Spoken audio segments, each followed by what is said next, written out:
Hello friends, good evening. Welcome to my new mini vlog. তোমরা সবাই কেমন আছো? আশা করি তোমরা সবাই খুব ভালো আছো, আর আমরা খুব ভালো আছি।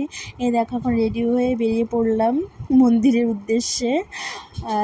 আজ হচ্ছে সোমবার, জন্মাষ্টমী। এই জন্মাষ্টমীর দিন মন্দিরে আমরা সৎসঙ্গ দেবো বলে ঠিক করেছি। আমরা যেহেতু অনুকূল ঠাকুরেরই শিষ্য, তো আমাদের বাড়িতে গোপাল নেই, কিন্তু তো কি হয়েছে, ভগবান তো সব একই না।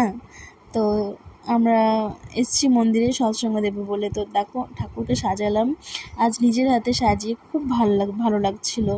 মানে অনেক দিনের একটা আশা ছিল যে এত সুন্দর একটা মন্দির কবে একটু নিজের হাতে সাজাতে পারবো, কিন্তু ঠাকুর আমাকে সেই সুযোগটা করে দিয়েছে, খুব ভালো লাগছিল।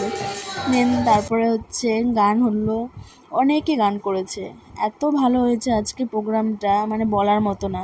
মানে মন থেকে খুব ভালো লাগছিল, এত মানে কি